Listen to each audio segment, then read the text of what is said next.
Senhor Jesus, meus irmãos, mais uma vez estamos aqui para gravar mais um vídeo para o canal, desta vez da lição 13 da Igreja Eleita, redimida pelo sangue de Cristo e selada com o Espírito Santo da promessa. A lição 13, a batalha espiritual e as armas do crente. Lição 13 da Escola Bíblica Dominical. Agradecer a você que já é inscrito no canal. Você que não se inscreveu ainda, se inscreva, curta, comente, que é para nós sabermos aí como está o canal e podemos melhorar. A lição 13 ela está baseada em Efésios, capítulo 6, do versículo 10 ao 20. Nossa lição está...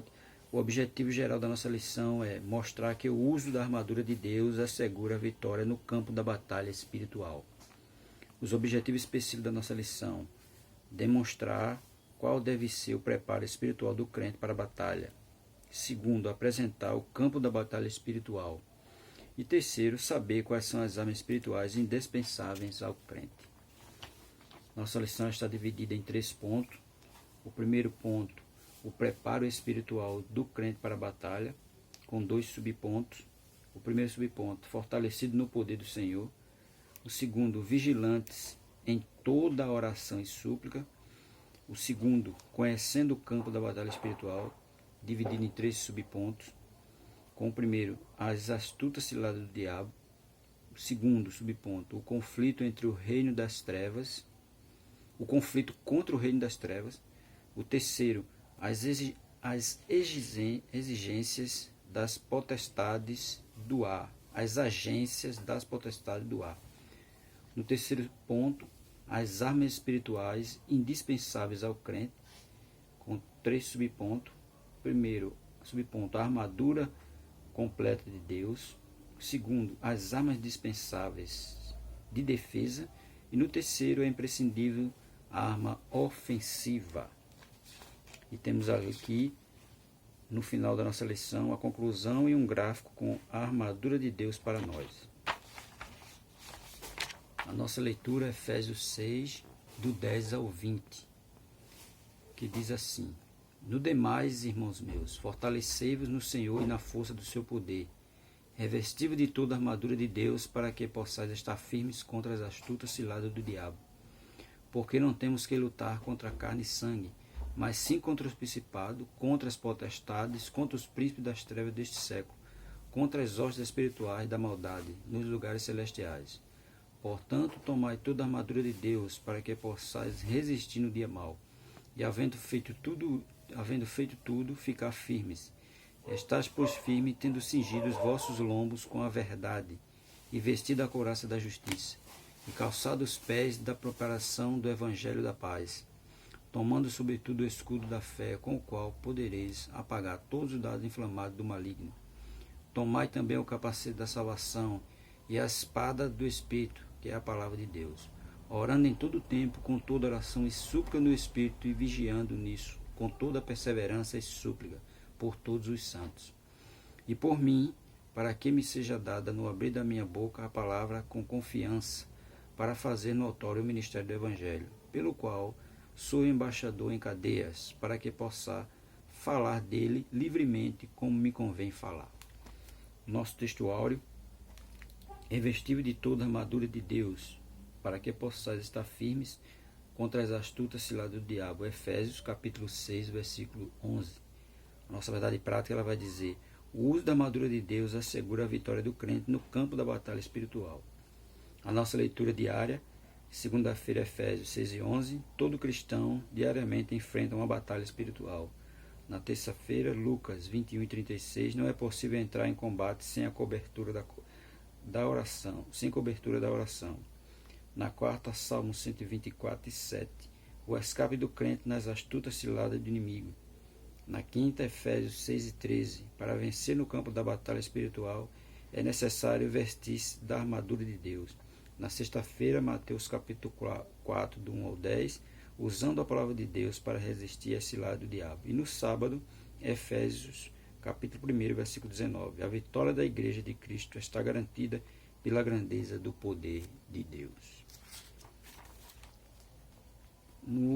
Interagindo com o professor, ele vai dizer assim: Com a graça de Deus, concluímos mais um trimestre de estudos bíblicos, que é o encerramento do segundo semestre de 2020 para algumas escolas bíblicas dominicais. Em outras, vai dar continuidade à mesma lição por conta da pandemia. E em outras, vão usar outra lição, uma lição sugerida pela CPAD. Mas aqui nós vamos continuar, vamos encerrar hoje no vídeo a 13ª lição.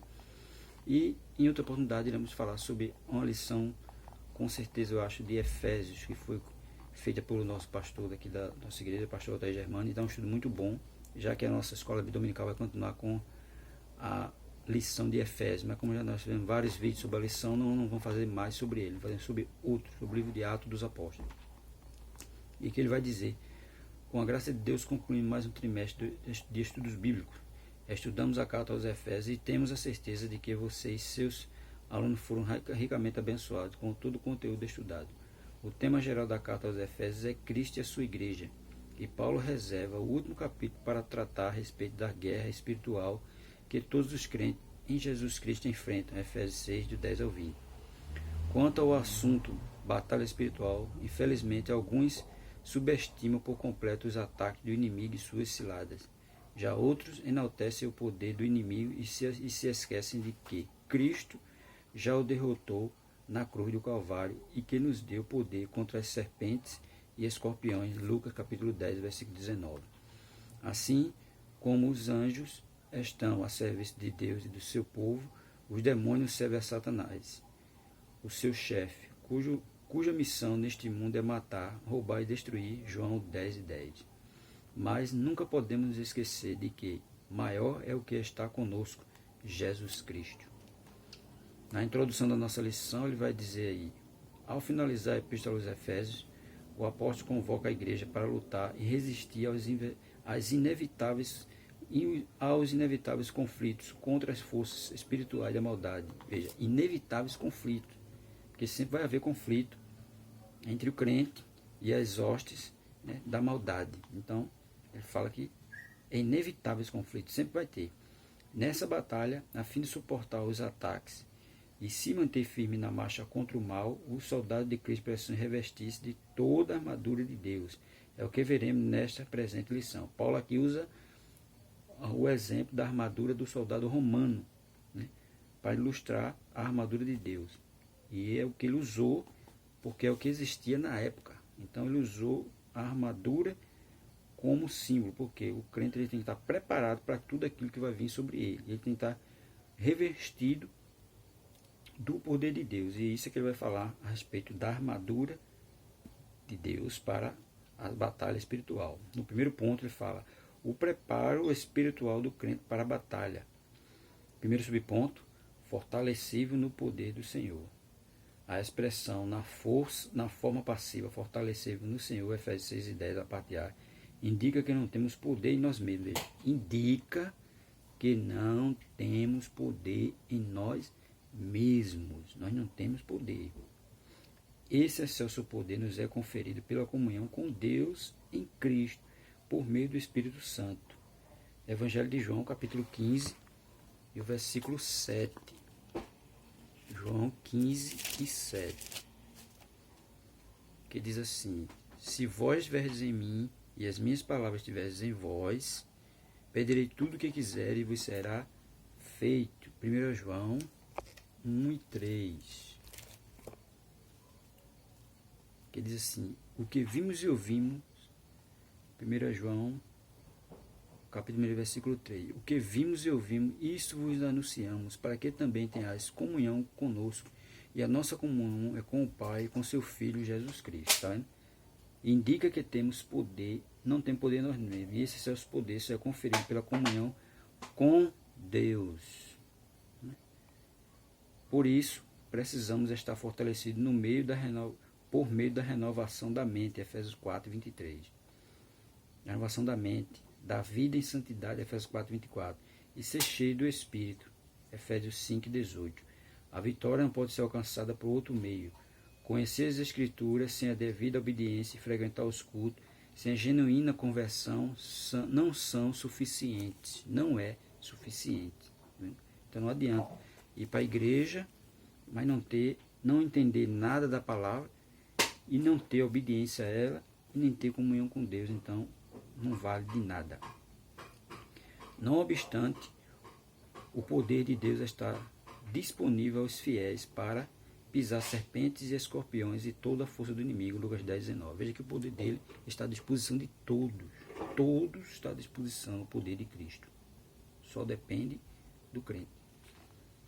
No segundo subponto ele vai dizer: vigilantes em toda oração e súplica. Paulo enfatiza a necessidade de uma vida cristã permeada pela prática da oração. Não é possível entrar em combate sem a cobertura de tão preciosa arma espiritual, Lucas 21, 36. A expressão em todo o tempo, com toda oração e súplica no Espírito, Efésios 6, 18, significa clamar pelo favor divino em qualquer circunstância e oportunidade. Em qualquer circunstância e oportunidade, onde você estiver, independente do local, se você clamar e orar a Ele, Ele vai lhe ajudar, independente de onde você esteja. Por isso que ele diz, orando em todo o tempo. Esse clamor deve ser acompanhado de vigilância, Isaías 59, 2. Não só orar, mas também vigiar. Pois esta preserva o crente das astutas ciladas do inimigo, Salmo 124, verso 7. E o 7. Vigiemos em oração e súplica. Então, veja que ele deixa bem claro, não é só orar, é vigiar também, não é só vigiar, é vigiando e orando, orando e vigiando. Porque o inimigo ele vai fazer as suas ciladas, jogar as suas setas, e o crente tem que estar atento a tudo isso. No segundo ponto, o primeiro ponto só foi 2 subpontos. No segundo, são 3. Ele vai falar, conhecendo o campo da batalha espiritual. As astutas ciladas do diabo, a expressão cilada do diabo, Efésios 6 e 11, indica as armadilhas articuladas perversamente pelo reino das trevas. Veja que são armadilhas, né, articuladas por ele, para tirar o crente do seu foco, tirar o crente do caminho. O líder desse reino é identificado como Diabolos, que significa caluniador e acusador. Mateus 4 e 1, João 8, 44 e 1 Pedro 5 e 8. Tomado de fúria e por meio do espírito do erro, ele prepara laços com o propósito de destruir a igreja de Cristo. Confundir a igreja de Cristo. Algumas de suas astúcias são confundir a mentira com a verdade. Gênesis 3, capítulo 3, versículo 4 e 5. Deturpar as escrituras, Mateus 4 e 6. Né? Quando a gente vai lá para Gênesis, capítulo 3, versículo 4 e 5, você observa que ali ele, né, confundiu a mentira em verdade. Né? Ele diz assim, a partir do versículo 1, Gênesis 3 e 1. Ora, a serpente era mais astuta que todas as animarias do campo, ou todos os animais do campo, que o Senhor Deus tinha feito. E esta disse à mulher, é assim que Deus disse? Não comerei de toda a árvore do jardim?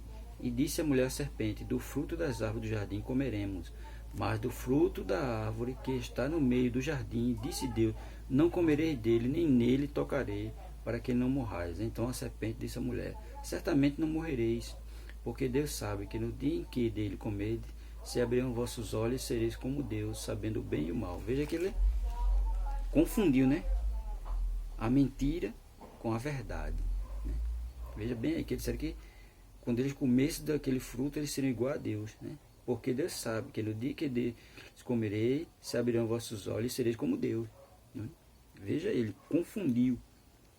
E no outro ele vai dizer, ele deturpa as escrituras. Mateus capítulo 4. Mateus capítulo 4 e o versículo 6. 4, 6 de Mateus, que diz assim, e disse-lhe, se tu és o filho de Deus, lança-te daqui abaixo, porque está escrito, aos seus anjos dará ordem a teu respeito, e tomar-te-ão nas mãos, para que nunca tropece em alguma pedra. Aí Jesus disse-lhe Jesus, também está escrito, não tentará o Senhor teu Deus. Está vendo? Ele querendo deturpar as escrituras nesse momento. Continuando ele vai dizer, dissimula e induz a dissimulação. 2 Coríntios, capítulo 11, e versículo 13. 2 Coríntios 11 e 13. Diz assim: porque tais falsos apóstolos são obreiros fraudulentos, transfigurando-se em apóstolo de Cristo. E não é maravilha, porque o próprio Satanás se transfigura em anjo de luz. Tá vendo? Ele dissimula, ele confunde a mentira com a verdade, deturpa a escritura, dissimula e induz a dissimulação, faz falsos sinais, faz acusações, semeia incredulidade, promove ideologias anticristãs. Diante desse quadro, o texto sagrado, você vai ver isso também no Apocalipse 2 e 10, 2 Coríntios 4 e 4, e Isaías 2, e 2 Tessalonicenses capítulo 2, versículo 3 e 4. Diante desse quadro, o texto sagrado ordena revestir de toda a armadura de Deus, né, contra todas essas ciladas do inimigo, que ele vai fazer isso aí, confundir, deturpar, dissimular, mentir, fazer falsos sinais, fazer acusações, semear incredulidade, promover ideologia anticristã. É o que tem acontecido no mundo, porque a influência de Satanás no mundo é isso que ele vem fazendo, dissimulando, mentindo, induzindo, tudo vem da parte dele. Segundo subponto, o conflito contra o reino das trevas. Paulo enfatiza que esse conflito não é contra a carne e sangue, Efésios 6:12. Não se trata de luta contra o ser humano, mas contra o reino das trevas nas regiões celestiais. Essas declarações indicam que a batalha não é física, mas travada no mundo espiritual. O conflito é contra as hostes que, debaixo da autoridade do diabo, mantém os homens na escuridão. 1 João 5,19. 1 João 5,19. Que diz assim: sabemos que somos de Deus e que todo mundo está no maligno, né? A influência demoníaca no mundo. Nessa metáfora fica claro que o cenário do campo da batalha, que o cenário do campo da batalha do soldado é espiritual, Efésios 6, 11 e 12. Ao mesmo que se revela a natureza pessoal do conflito, pois essa luta se dá tanto na área individual quanto na área coletiva da igreja. 1 Pedro 5, versículo 8 e 9, que diz assim: sede sóbrio, vigiais, porque o diabo, vosso adversário, anda em derredor bramando como leão, buscando a quem possa tragar, o qual resistir firme na fé, sabendo que as mesmas aflições se cumprem entre os vossos irmãos no mundo. Né? Veja que ele está por aí, semeando contenda, semeando discórdia, querendo tragar alguém. Alguém diz que ele está preso. Alguém diz que ele está preso, mas não está, ele está por aí, querendo uma oportunidade. Né? Por isso que ele diz: revestível de toda a armadura de Deus. No terceiro subponto ele vai falar as agências das potestades do ar. Ponto 2 ainda, conhecendo o campo da batalha. Paulo identifica as forças do mal que marcham contra a igreja como principados, potestades, príncipes das trevas desse século e hojes espirituais da maldade, Efésios 6 e 12. Esses seres são caracterizados por três aspectos. Eles são poderosos. Os títulos principais e potestades indicam poder, primazia e autoridade para agir. Príncipes das trevas são líderes de anjos decaídos, que sob o comando do diabo exercem domínio. Veja que eles têm poder, primazia e autoridade para agir, né? Influenciando, semeando contenda, tudo isso eles têm poder para isso. Outro ponto, eles são malignos. Esses agentes formam as hostes espirituais da maldade, refere-se a demônios que empregam seu poder destrutivamente para o mal, né? Só para o mal. Eles são astutos, são cheios de sutilezas e maquinam a queda da igreja. Apesar desse imenso império do mal, a igreja é exortada a não temer. Somos incentivados a lutar e, sobretudo, a vencer, pois o Senhor da igreja está elevado ao nível, acima de todo principado e poder, potestade e domínio. Efésios, capítulo 1, versículo 21. Jesus acima de tudo. Ele não tem poder contra Cristo. Cristo está acima de tudo. No terceiro ponto, as armas espirituais indispensáveis ao crente. A armadura completa de Deus.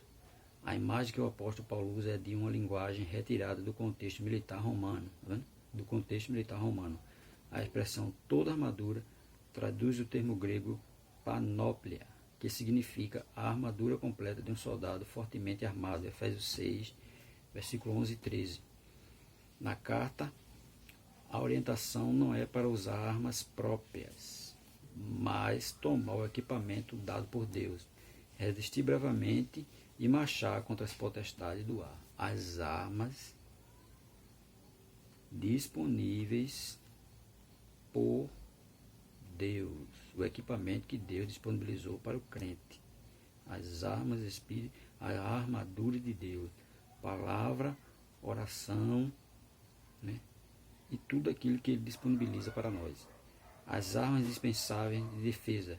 Vejamos aqui uma lista de armas espirituais disponíveis aos soldados do Senhor. Cingido vossos lombos com a verdade, verso 14 do capítulo 6.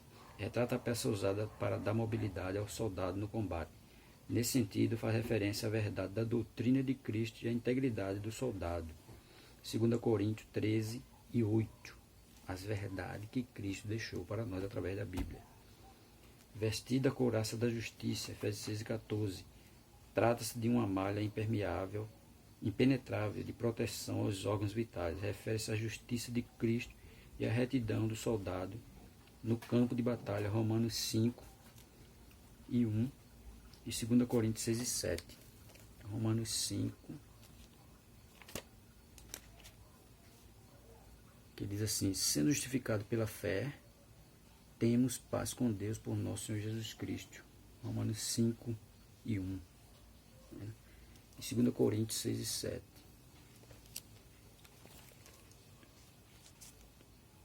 Segundo Coríntios, capítulo 6, versículo 7, que diz assim: na palavra da verdade, no poder de Deus, pelas armas da justiça, à direita e à esquerda. Tá vendo? Palavra da verdade e no poder de Deus, pelas armas da justiça, à direita e à esquerda. Outro ponto: calçado os pés da preparação do Evangelho da Paz, Efésios 6 e 15. Confeccionado em couro, a meia bota tinha solas cravejadas para dar estabilidade. Refere-se à firmeza que o Evangelho proporciona e à prontidão do soldado em testemunhar de Cristo. Romanos 1,16. Não me envergonho do Evangelho de Cristo, porque é poder de Deus. É isso, né? Romanos 1,16. E por vos passar, Romanos 1,16. Não me envergonho, se não me engano, do Evangelho de Cristo, que é poder de Deus e salvação para todo aquele que crê. Veja, se você estiver com a Bíblia aí, você vai olhar, ver se não é isso. Romanos 1,16, é isso mesmo. Porque não me envergonho do Evangelho de Cristo, pois é o poder de Deus para a salvação de todo aquele que crê.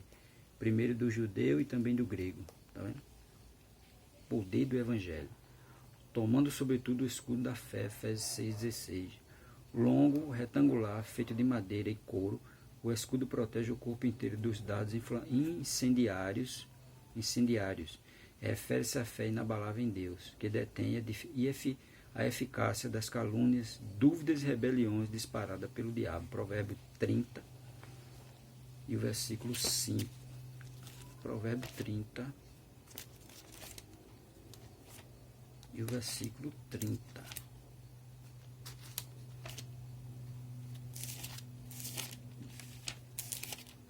Provérbio 30 e o versículo 5, que vai nos dizer: toda a palavra de Deus é pura, e escudo é para os que nele confiam, que a gente sabe que vai vir calúnia, dúvida, rebeliões disparadas pelo diabo, tudo isso vai vir contra nós. E é nesse momento que a gente tem que estar firme, né, na fé, porque a palavra de Deus ela é um escudo, e nós temos que estar firmados nele. Por último, ele vem aí, o capacete da salvação, Efésios 6,17. pesado, resistente e fabricado com bronze ou ferro. O capacete serve de proteção para a cabeça. Refere-se à certeza da salvação que já recebemos em Cristo e a convicção da plena salvação no último dia. 1 Tessalonicenses 5, 8 e 9. 1 Tessalonicenses, capítulo 5, versículo 8 e o versículo 9, que vai nos dizer assim: mas nós que somos do dia, sejamos sóbrios, vestindo-nos da couraça da fé e do amor, e tendo por capacete a esperança da salvação, porque Deus não nos destinou para ira, mas para a aquisição da salvação por nosso Senhor Jesus Cristo. Então, tem que ter a firmeza, tem que ter a certeza da salvação, né? E especialmente quando está se aproximando dos últimos dias, porque aqueles que estão firmados não estão preocupados com isso. Ele está sabendo que em que ele está firmado, e firmado em Cristo. Por isso que está dizendo aí, o capacete da salvação, né? Refere-se à certeza da salvação que já recebemos em Cristo e a convicção da plena salvação no último dia, que quando Jesus vai vir para julgar todas as nações, que vai vir para arrebatar a sua igreja, julgar todas as nações, e aquele que morreu firmado nele não está nem preocupado com essas coisas, porque ele está firmado em Jesus. E no terceiro subponto, ele vai falar a imprescindível arma ofensiva. Finalmente, a espada do Espírito, Efésios 17, a única arma disponível tanto para a defesa quanto para o ataque. O termo grego para ela é machaira, identificada como espada curta, e significa que o combate é pessoal. O enfrentamento é diário e acontece corpo a corpo. A espada do Espírito é identificada como sendo a palavra de Deus, inspirada e penetrante, 2 Timóteo 3,16, Hebreus 4,12. Ela deve ser usada tanto para resistir a esse lado do diabo, Mateus 4, do 1 a 10, quanto a derrubar as fortalezas de Satanás, Mateus 10, 19, Mateus capítulo 10, versículo 19 e 20, e 2 Coríntios 10 e 4. Tem que ser usada, né? Deve ser usada tanto para resistir, como para derrubar, as ciladas do inimigo, a espada da verdade, que é a palavra de Deus. Aí ele colocou aqui no final, a armadura de Deus para nós. Parte da armadura: cinto, verdade, couraça da justiça, retidão, sapatos, a paz que vem das boas novas, escudo, fé, capacete de salvação e espada, palavra de Deus. Na conclusão ele diz, a vitória da Igreja de Cristo contra as forças do mal é garantida pela sobreexcelência e grandeza do poder de Deus, Efésios 1,19. Os ardis de Satanás não podem ser subestimados, porém o reino das trevas não deve amedrontar o cristão. A Escritura convoca o salvo a combater e a vencer as potestades do ar, revestido com a armadura de Deus, Efésios 6 e 11. Essa foi a nossa lição 13 do encerramento do segundo trimestre de 2020. Que você possa estudar um pouco mais o livro de Efésios, que ele tem muitos ensinamentos para nós e tem muito ali para nos aprendermos. A gente sabe que nossos dias não são fáceis, são dias maus, dias onde o inimigo está aí buscando de toda forma nos tirar da presença de Cristo, mas aquele que está revestido de toda a armadura de Deus, ele vai se sair bem, vai resistir o diabo e vai fugir dele. Então, que Deus abençoe, que você possa estar bem, mesmo aí com essa pandemia que está aí assolando o mundo ainda, mas aos poucos já está começando já as coisas a melhorar um pouco, e que nós estejamos bem para no próximo vídeo que nós estamos publicando, estar falando mais de outra lição da nossa Bíblia, e se for possível vai ser do Atos dos Apóstolos. Deus abençoe a todos em nome de Jesus.